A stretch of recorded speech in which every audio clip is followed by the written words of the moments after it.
Hi guys, welcome back to another video of this channel. और आज इस वाली वीडियो में हम सॉल्व करने वाले हैं आज का जीएफजी पीओटीडी जो कि है स्ट्रिंग सब सीक्वेंस।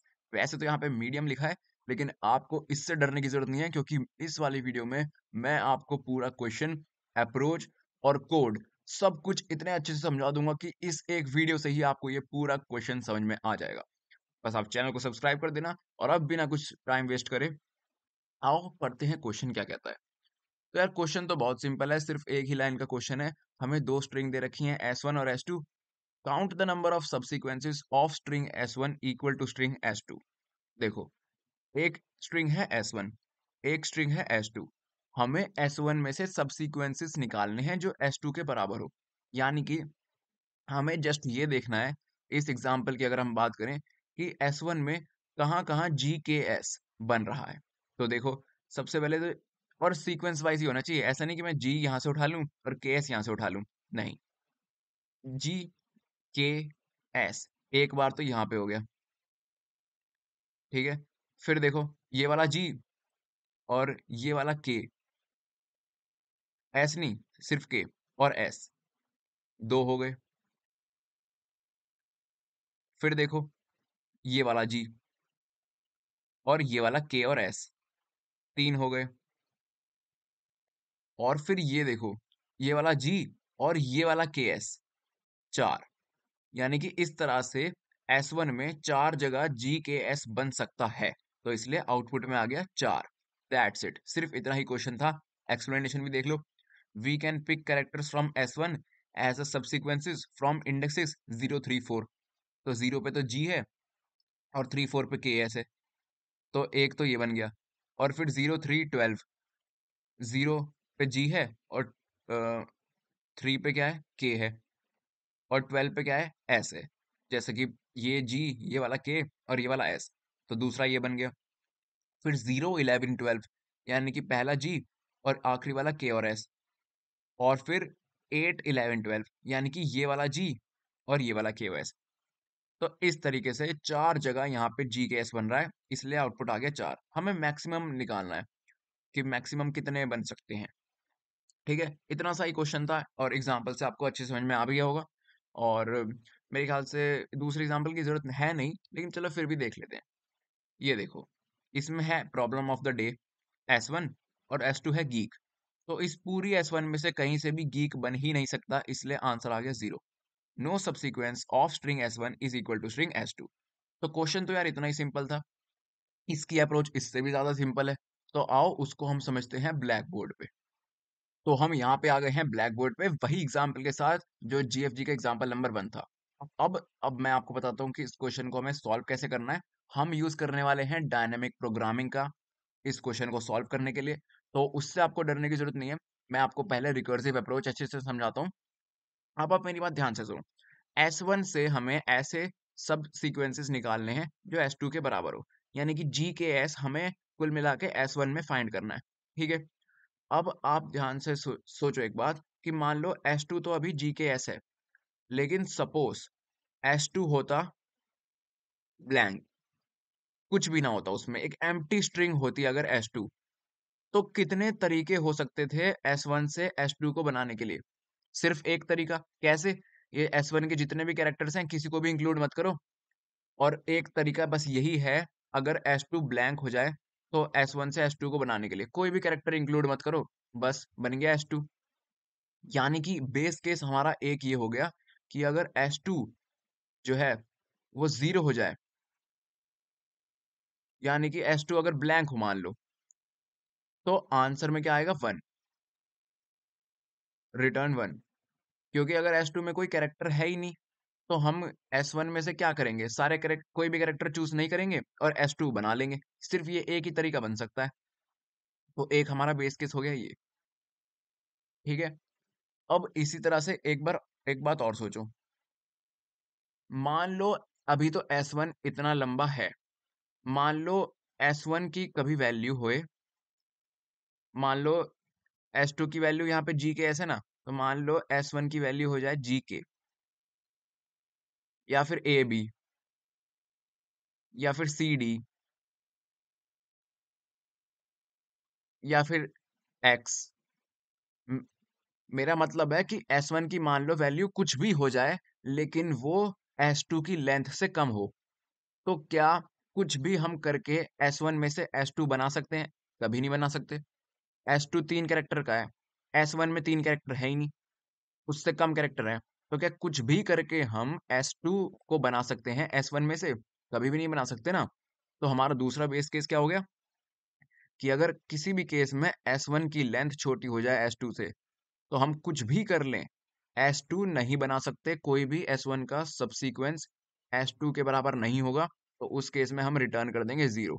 क्यों? क्योंकि कोई तरीका है ही नहीं उस केस में S1 में से S2 बना देने का। तो ये दोनों हमारे बेस केस हो गए हैं और ये आपको अच्छे समझ में आ चुके हैं। तो अब तो आपके लिए क्वेश्चन बहुत आसान हो गया है, क्योंकि बेस केस तो हमारे ये हो ही गए हैं। बाकी जो डीपी के कन्वेंशनल तरीके हैं, हम एक 2D वेक्टर बनाते हैं, -1 से उसे इनिशियलाइज करते हैं और यही सब करते हैं। लेकिन उससे पहले अब आप बेस केस तो आपने देख लिए, अब रिकर्सिव कोड भी तो देख लेते हैं ना। तो अब रिकर्सिव फंक्शन क्या होगा, आप मेरी बात ध्यान से सुनो। हम ना क्या करने वाले हैं, दोनों स्ट्रिंग S1 और S2 को पीछे से ट्रैवर्स करके उनके कैरेक्टर्स देखने वाले हैं कि वो सेम है या नहीं। तो हमारे पास दो ही पॉसिबिलिटी हो सकती है, या तो S1 का कैरेक्टर S1 का कैरेक्टर मान लो I है, हम I से S1 के इंडेक्स को डिनोट कर रहे हैं। S1 का ith कैरेक्टर मान लो बराबर है S2 के jth कैरेक्टर से। S2 के कैरेक्टर्स को हम इंडेक्स कर रहे हैं J से, ठीक है। तो S1 का ith कैरेक्टर मान लो बराबर है S2 के jth कैरेक्टर से। एक ये पॉसिबिलिटी हो सकती है, और एक ये पॉसिबिलिटी हो सकती है कि बराबर नहीं है। S1 का ith कैरेक्टर बराबर नहीं है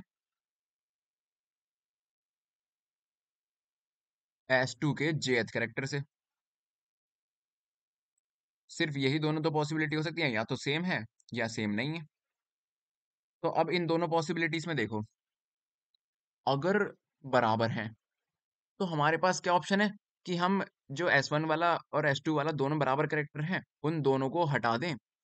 और फिर जैसे कि मान लो इसमें आखिरी कैरेक्टर क्या है, S है, और S2 का भी आखिरी कैरेक्टर S है, तो हम क्या कर सकते हैं, इन दोनों को हटा सकते हैं। तो स्ट्रिंग बची S2 की G और K, और S1 की बची ये S को हटा के गीक्स फॉर गीक।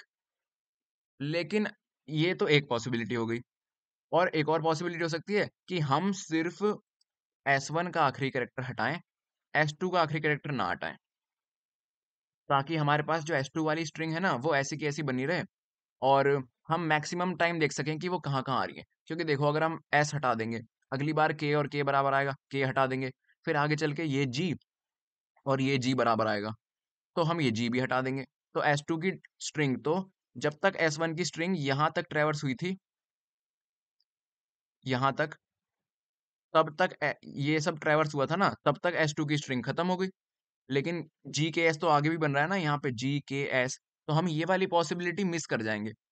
तो हमें, हम क्या करेंगे, हम दोनों पॉसिबिलिटीज को ऐड कर देंगे, क्योंकि हमें मैक्सिमम चाहिए ना, कि मैक्सिमम कितनी तरह से हम S1 में से S2 निकाल सकते हैं। तो हम क्या करेंगे, हम एक ये वाली पॉसिबिलिटी जिसमें आखिरी कैरेक्टर दोनों स्ट्रिंग का रिमूव कर देते हैं, यानी कि रिमूव आखिरी character both string, remove both. ठीक है, इसका मतलब है कि आखिरी कैरेक्टर दोनों स्ट्रिंग का रिमूव कर देते हैं, एक ये तरीका है। लेकिन दूसरा तरीका क्या है कि सिर्फ S1 का आखिरी कैरेक्टर रिमूव करो, S2 की स्ट्रिंग ऐसी की ऐसी रहने दो। क्यों? क्योंकि आगे भी जी के एस बन रहा है, तो हमें S2 की स्ट्रिंग की जरूरत आगे भी पड़ सकती है। तो एक रिमूव बोथ, और एक remove only S1, remove S1, मतलब S1 का ही वो कैरेक्टर रिमूव कर दो बस। तो ये दोनों पॉसिबिलिटीज तब बन सकती हैं जब दोनों कैरेक्टर बराबर हो, I और J, जैसे कि यहाँ पे S और S बराबर था ना तब। लेकिन मान लो दोनों बराबर नहीं है, तो भाई सिर्फ एक ही पॉसिबिलिटी है कि S1 का कैरेक्टर रिमूव कर दो। मान लो यहाँ पे S की जगह A होता, तो A और S बराबर नहीं है। इसमें हम क्या करेंगे, S2 के साथ कुछ भी नहीं कर सकते, क्योंकि S2 तो अभी हमें S2 का कोई कैरेक्टर मिला ही नहीं, तो उसे कैसे रिमूव कर दें। लेकिन हाँ, हमें ये पता चल गया कि ए जो है वो एस के बराबर नहीं है, यानी कि ए की हमें ज़रूरत नहीं है, हम इसे रिमूव कर देंगे। तो इसमें इस केस में तो सिंपल है, रिमूव कर दो S1 के उस कैरेक्टर को। दैट्स इट गाइस, यही हमारा जो है क्वेश्चन था। इस रिकर्सिव सॉल्यूशन था ये हमारे क्वेश्चन का, और जो ऊपर ये दोनों हैं ये बेस केसेस हैं, और इसी की मदद से हम डीपी का यूज करके इस क्वेश्चन को इजीली सॉल्व कर देंगे। अभी भी अगर आपको थोड़ा डाउट है ना, तो यार अब हम करने वाले हैं कोड, उसमें मैं आपको और अच्छे से समझा दूंगा, तो आपको और अच्छे से क्लियर हो जाएगा। वरना तो यार ये इतना आसान क्वेश्चन है, मतलब ज्यादा कुछ इसमें है नहीं, जो मैंने अभी बोला है ना, सिर्फ वही मैं कोड में लिखने वाला हूँ, और कुछ नहीं लिखूंगा। ओके तो गाइस, यहाँ पे मैं आ चुका हूँ कोड एडिटर में, और मैं जरा यहाँ पे थोड़ा इसे बड़ा कर दूंगा, और एक फंक्शन हम बनाएंगे अपना, इंट सॉल्व नाम से। इसमें हम क्या पास करेंगे, S1 और S2 स्ट्रिंग, S1 और S2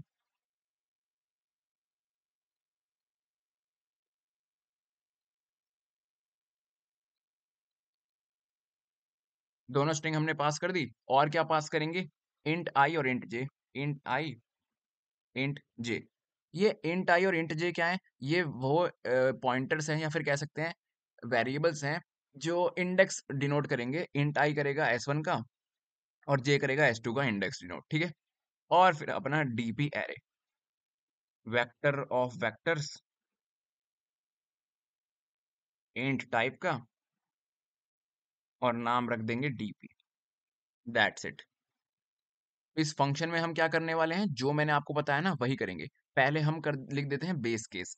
हमारा S2 का इंडेक्स है J, तो if J greater than equal to S2 dot size, यानी कि अगर J जो है S2 साइज के भी आगे निकल गया, यानी कि पूरी S2 की स्ट्रिंग ट्रैवर्स हो चुकी है, यानी कि हमें अपना आंसर मिल गया है, तो इस केस में हम रिटर्न 1 कर देंगे।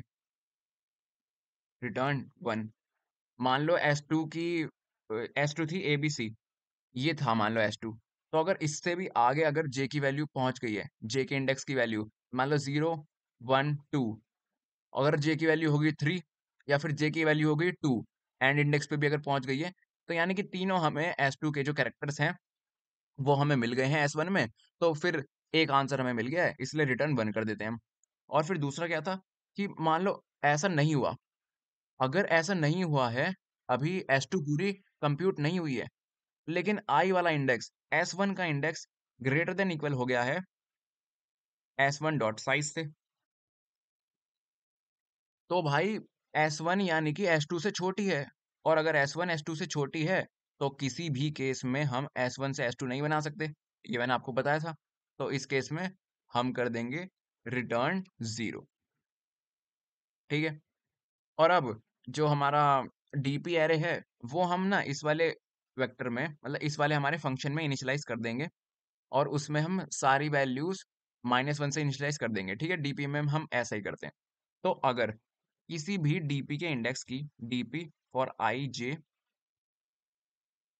बाय डिफॉल्ट तो -1 इनिशियलाइज थी, लेकिन अगर हमें यहाँ पे मिलता है कि वो नॉट इक्वल टू -1 है, यानी कि अगर -1 वो नहीं है, यानी कि वो ऑलरेडी प्रोसेस हो चुका है, तो यही तो कमाल है डायनेमिक प्रोग्रामिंग का। हमें रिकर्सिव कॉल करने की जरूरत है ही नहीं उस केस में, इसलिए हम उस केस में रिटर्न जो भी वैल्यू है वो रिटर्न कर देंगे, डीपी आई जे, सिंपल। तो अभी ये 3 लाइन तो बहुत ईजी है, हमने जस्ट बेस केस लिखा है, और ये लिखा है कि अगर डीपी की कोई वैल्यू -1 के बराबर नहीं है, यानी कि वो वैल्यू ऑलरेडी प्रोसेस हो चुकी है, तो उस केस में जो वैल्यू वो है वही रिटर्न कर दो। अब यहाँ पे हम दो सिनेरियोस बनाएंगे। मैंने आपको बताया था ना, एक सिनेरियो वो जिसमें S1 का कैरेक्टर बराबर होता है S2 के कैरेक्टर से, और एक दूसरा सिनेरियो जिसमें नहीं होता। तो एक ले लेते हैं, int pick is equal to 0, और no pick is equal to 0। इन दोनों को अभी हमने 0 से इनिशियलाइज कर दिया। फिर अब हम देखेंगे वो वाला सिनेरियो जिसमें S1 का ith कैरेक्टर बराबर है S2 के jth कैरेक्टर से। जो मैंने आपको बताया था ना, वही मैं कोड में लिख रहा हूँ, आप नोटिस कर सकते हो। अगर इस केस में अगर ऐसा है, तो फिर हम क्या करेंगे, हम जो हमारा पिक वाला वेरिएबल है, इसमें हम स्टोर कर लेंगे क्या, दो पॉसिबिलिटीज थी। एक पॉसिबिलिटी कि S1 और S2 जो भी दोनों कैरेक्टर बराबर है ना, उन दोनों को रिमूव कर दो। और दूसरी पॉसिबिलिटी थी कि सिर्फ S1 में से रिमूव करो। तो हम यहाँ पे फंक्शन को रिकर्सिवली कॉल करेंगे, सॉल्व, स्ट्रिंग तो वही रहेंगी S1 और S2। और पहली पॉसिबिलिटी में हम दोनों ही स्ट्रिंग के कैरेक्टर को रिमूव कर देते थे, तो इंडेक्स हो जाएगा i+1 और j+1, यानी कि S1 और S2 दोनों में से हमने रिमूव कर दिया और अपना डीपी एरे। प्लस जो हमारी दूसरी पॉसिबिलिटी थी वो भी यही थी लगभग। यहाँ पे मैं कंट्रोल सी कंट्रोल भी कर देता हूँ, लेकिन उसमें एक डिफरेंस क्या था, हम सिर्फ S1 के कैरेक्टर को रिमूव कर रहे थे, S2 का कैरेक्टर वैसे ही छोड़ देते थे। तो j+1 रहने दो, बाकी सब सेम है। बहुत सिंपल तरीके से ये बात मैंने आपको बता दी है। और अब इफ ये वाला केस हमारा पूरा हो गया, जो दोनों पॉसिबिलिटी थी वो हमने ऐड कर दी, तो ये वाला केस तो हमारा हो गया। एल्स जो दूसरा वाला केस है उसमें करो no pick is equal to, दूसरे वाले केस में हम क्या करते थे यार, हम यही तो करते थे, क्योंकि जब दोनों सेम ना हो तो S1 वाले कैरेक्टर को हटा दो, क्योंकि वो हमारे काम का नहीं है। तो बस, oh sorry, control C control V, that's it, simple guys. यही हमारा कोड था और ये हमारा फंक्शन का कोड पूरा हो चुका है। अच्छा, लेकिन ये फंक्शन रिटर्न क्या करेगा? देखो, ये वाला केस भी हमारे लिए जरूरी है और ये वाला केस भी हमारे लिए जरूरी है, क्योंकि हमें मैक्सिमम नंबर ऑफ S2 निकालने हैं जो S1 में से बन सकते हैं। तो हमारा जो आंसर होगा ना, वो simply return DP I J, जो हमारा आंसर होगा वो simply pick plus no pick होगा, पिक प्लस नो पिक। यानी कि इन दोनों आंसर में हमारी सारी पॉसिबिलिटीज ऐड हो जाएंगी, लेकिन ये आंसर ज्यादा भी आ सकता है, बहुत बड़ा भी आ सकता है, बफर ओवरफ्लो भी हो सकता है। तो उसके लिए जीएफजी ने क्या बोला है, ये देखो, कि जो आंसर है ना उसको मॉड कर दो 1e7 1e9+7 से। ये एक ह्यूज प्राइम नंबर है, ताकि आंसर जो है इंटीजर की रेंज में ही आए। ठीक है, ये जीएफजी ने बोल रखा है अपने आप ही, तो हम वही कर देते हैं। इसको क्या करना है हमें, मॉड, किससे, 1 0 0 0 0 0 0 0 7 से, ताकि आंसर ना रेंज में ही आए। ये जीएफजी ने बोल रखा है। दैट्स इट गाइस, हमारा कोड पूरा हो चुका है। यहाँ पे बस हम अब डीपी एरे बना लेते हैं, vector of vector int type का, डीपी नाम से, और उसके डायमेंशंस क्या होंगे, S1 डॉट साइज और S2 डॉट साइज। लेकिन अगर आपको गाइस इस वाले वीडियो से थोड़ी भी हेल्प मिल रही हो और आपको लग रहा हो कि आपको थोड़ा भी हेल्प मिली है, तो इस चैनल को सब्सक्राइब करना भूलना मत, क्योंकि रोज मोटिवेशन वीडियो डालने की मेरे को आपके सब्सक्राइब से ही मिलती है। ठीक है, और इनिशियलाइज हम पूरा एरे किससे कर देंगे, -1 से, मैंने आपको बताया था। तो हमारा डीपी एरे बन चुका है, अब बस फंक्शन को कॉल करना है, सॉल्व। क्या पास करना है लेकिन फंक्शन में हमें, पहले तो मैं रिटर्न सॉल्व लिख दूं। हाँ, फंक्शन में क्या पास करना है, स्ट्रिंग S1 और S2। उसके बाद इन दोनों के स्टार्टिंग इंडेक्सेस, तो वो होंगे 0,0, क्योंकि स्टार्ट तो स्टार्टिंग से ही हो गए दोनों, और अपना DP array. That's it guys, यही था हमारा कोड। एक बार मैं इसको कंपाइल रन करके देख लेता हूँ, कहीं कोई छोटी मोटी गलती ना हो, फिर सबमिट करने से पहले मैं आपको एक बार और समझा दूंगा।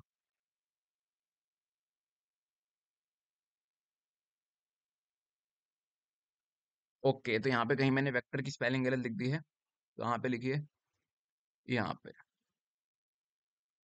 वेक्टर। अब तो होपफुली हो जाना चाहिए कंपाइल। ओके, तो हमारा कोड सक्सेसफुली कंपाइल हो चुका है। मैं आपको एक बार और समझा देता हूँ। हमने जस्ट क्या किया है, एक सॉल्व फंक्शन हमने बना लिया है और बेस केस लिख दिया है पहले, कि पहले मान लो j जो है S2 का इंडेक्स है, अगर वो आखिरी इंडेक्स पे पहुंच गया, यानी कि S2 साइज के बराबर हो गया या फिर उससे भी बड़ा हो गया ना, तो हम S2 की पूरी स्ट्रिंग को ट्रैवर्स कर चुके हैं, तो रिटर्न 1 कर दो, एक हमें आंसर मिल गया है। और अगर आई जो है S1 का इंडेक्स S1 के साइज से बड़ा हो गया, लेकिन जे अभी तक S2 अभी तक पूरी कंप्लीट नहीं हुई, तो भाई S1 का साइज S2 से भी बड़ा है। उस केस में हम नहीं सॉरी S2 का साइज S1 से भी बड़ा है, तो उस केस में हम S1 से S2 नहीं बना सकते, इसलिए रिटर्न कर दो 0। फिर अपना ये वाली कंडीशन की अगर डीपी की वैल्यू हमने -1 इनिशियलाइज करी थी, लेकिन -1 अगर नहीं है वो, तो वो ऑलरेडी कंप्यूट हो चुकी है, तो रिकर्सिव कॉल करने का फायदा नहीं है, वही वैल्यू रिटर्न कर दो। इंट पिक और नॉन नो पिक हमने दो सिनेरियो बनाए। अगर S1 का कैरेक्टर S2 के कैरेक्टर से बराबर है, तो भाई दो पॉसिबिलिटी हैं, दोनों को ही ऐड कर दो। एक में क्या होगा, S1 और S2 दोनों का ही कैरेक्टर रिमूव कर दो और आगे चलो, और दूसरे में सिर्फ S1 का कैरेक्टर रिमूव करके आगे चलो। लेकिन अगर ऐसा नहीं है तो भाई सिर्फ एक ही पॉसिबिलिटी है, S1 का कैरेक्टर रिमूव कर दो, क्योंकि S2 का कैरेक्टर तो हमें मिला ही नहीं। तो S1 का वो कैरेक्टर रिमूव कर दो जो हमें नहीं चाहिए और आगे चलो। रिटर्न कर दो आंसर, दोनों को प्लस करके मॉड कर दो, क्योंकि ये तो क्वेश्चन में ही गिवन था। बस और क्या, हो गया कोड। और ये हमारा कोड सबमिट भी हो जाएगा, और यहाँ पे सारे टेस्ट केसेस पास हो चुके हैं। मैं आपको मिलूंगा अगली वीडियो में, तब तक के लिए बाय।